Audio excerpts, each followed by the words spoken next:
Have you ever wondered why you made a decision you later regretted, or why you can't seem to break a bad habit? The answers may lie in the hidden workings of your brain. Welcome to CEO's Library, the 1% bookshelf, where we dive deep into the books shaping industries and driving innovation. I'm your host, and today we're exploring a fascinating book that challenges everything we think we know about our minds. We'll be discussing Incognito, The Secret Lives of the Brain, by David Eagleman, a neuroscientist who takes us on a mind-bending journey through the hidden workings of our brains. Whether you're a seasoned executive or an aspiring entrepreneur, the insights from this book will transform the way you think about decision-making, habits, and human behavior. Before we dive in, I want to remind you that you can find links to purchase Incognito and all the books we discuss on this show in our episode description.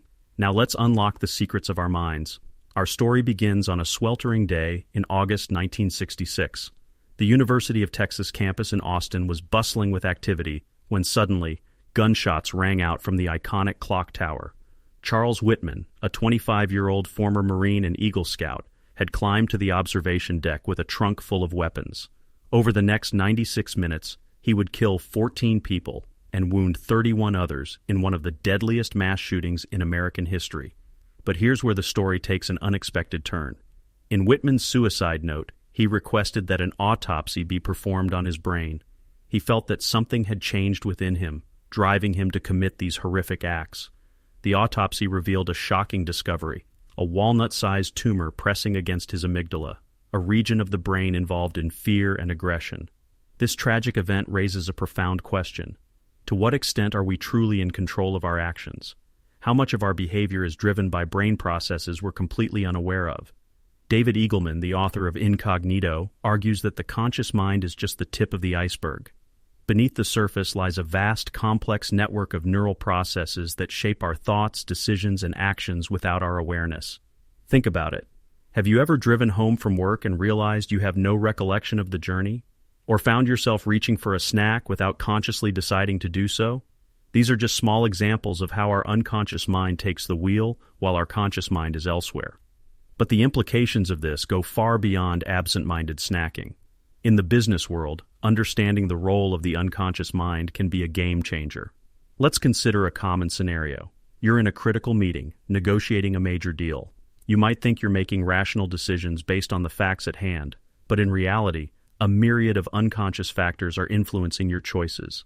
Your brain is processing countless subtle cues: body language, tone of voice, even the room temperature, all without your conscious awareness. These inputs are shaping your perception of the situation and influencing your decisions in ways you can't perceive. So what can we do with this knowledge? First, we need to acknowledge the limits of our conscious awareness.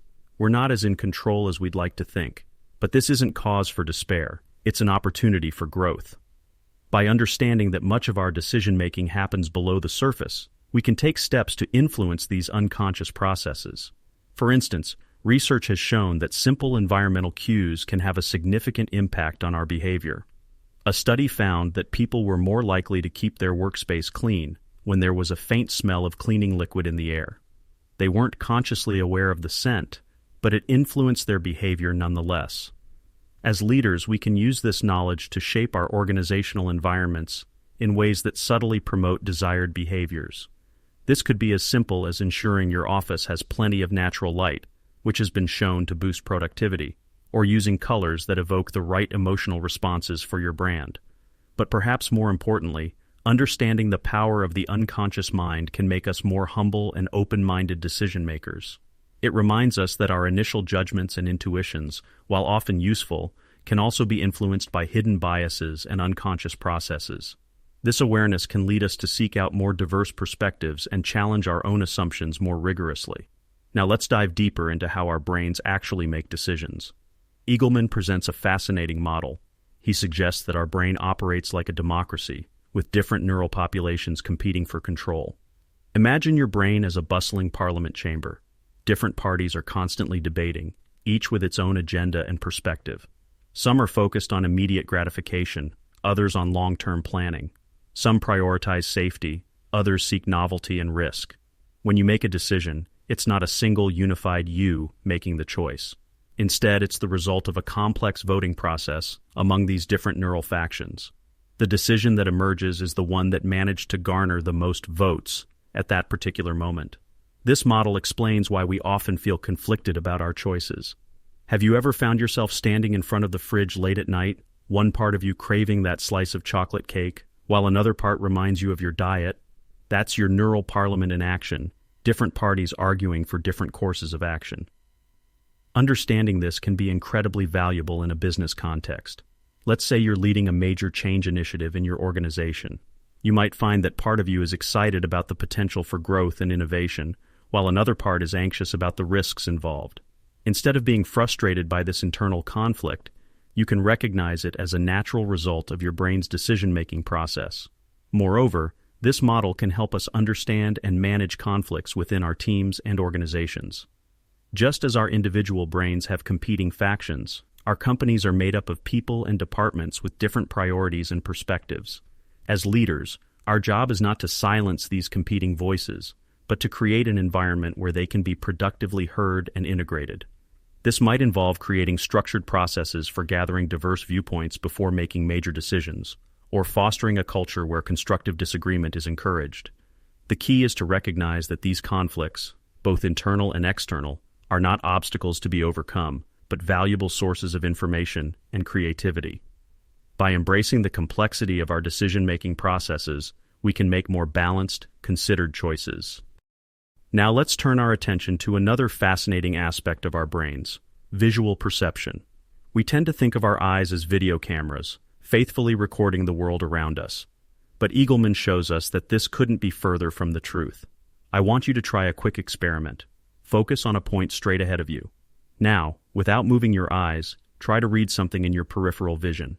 Difficult, isn't it? You might be able to detect movement or vague shapes, but you can't make out details. Here's the kicker.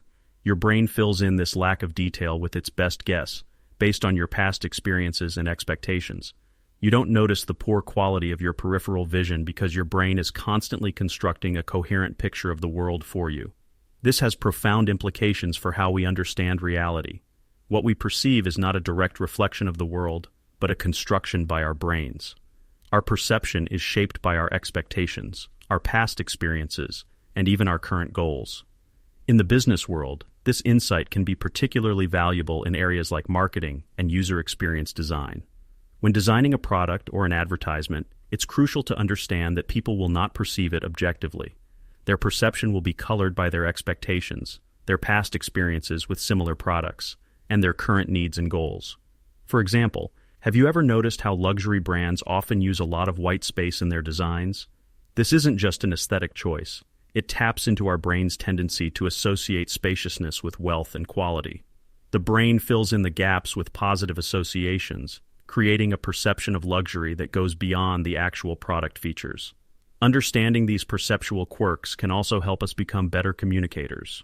When presenting information, whether it's to your team or to clients, remember that your audience's brains will be actively constructing meaning based on their expectations and past experiences. This means you need to be extra clear about your key points and be aware of potential misinterpretations. Moreover, this insight reminds us to be humble about our own perceptions. Just as our brains construct our visual reality, they also construct our understanding of complex business situations.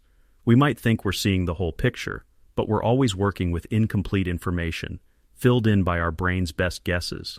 This is why diverse teams can be so valuable. Each person brings a different set of experiences and expectations, allowing the team as a whole to construct a more complete picture of reality than any individual could alone. Now let's tackle perhaps the most challenging idea in Eagleman's book, the question of character and free will. To illustrate this, let's consider another famous case from neuroscience, Phineas Gage. In 1848, Gage was working on a railroad construction site when an explosion drove an iron rod clean through his skull. Remarkably, he survived. But his personality underwent a dramatic change. Once described as efficient and capable, he became fitful, irreverent, and unable to hold down a job. His friends said he was no longer Gage. This case, and many others like it, raises a profound question. If damage to the brain can so dramatically alter someone's personality, what does this say about the nature of character? Are we simply the product of our brain chemistry? Eagleman argues that our behavior is far more influenced by our biology than we'd like to believe. This challenges our notions of free will and personal responsibility. After all, we didn't choose our genes or the environments that shaped our brain development. Now, I know this might sound depressing at first. If we're just at the mercy of our brain chemistry, what's the point of trying to improve ourselves or our businesses?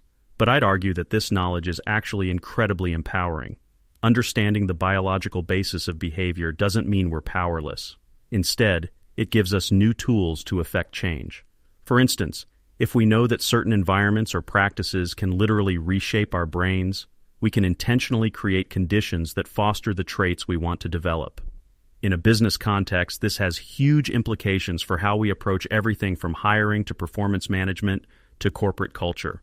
Instead of thinking about employees as having fixed traits, we can focus on creating environments that bring out the best in people. For example, research has shown that feelings of social connection can boost oxytocin levels in the brain, which in turn increases trust and cooperation. As leaders, we can use this knowledge to design work environments and practices that foster stronger social bonds among team members. Similarly, understanding the neurological basis of habit formation can help us design more effective training programs and change initiatives. We know that repetition strengthens neural pathways, making behaviors more automatic over time. By structuring our processes to encourage repeated practice of desired behaviors, we can help our teams develop positive habits more quickly and effectively. This perspective also encourages a more compassionate approach to management. Instead of labeling an employee as lazy or difficult, we can recognize that their behavior is the result of complex biological and environmental factors. This doesn't mean excusing poor performance, but it does mean approaching problems with curiosity and a focus on finding solutions rather than assigning blame. Moreover, this biological perspective reminds us of the importance of holistic well-being in the workplace. Factors like sleep, nutrition, and stress management aren't just personal health issues. They have a direct impact on brain function and, by extension, on performance and decision-making. As leaders, we need to consider how our policies and workplace culture are affecting our team's biological capacity to do their best work.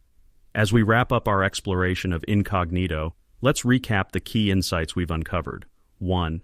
Much of our behavior is driven by unconscious processes. By acknowledging this, we can design environments and practices that positively influence these hidden drivers of behavior. 2. Our brains operate like a democracy, with different neural populations competing for control. Understanding this can help us manage internal conflicts and create more inclusive decision-making processes in our organizations. 3. Our perception of reality is a construction by our brains, not an objective recording. This has profound implications for how we approach communication, marketing, and user experience design.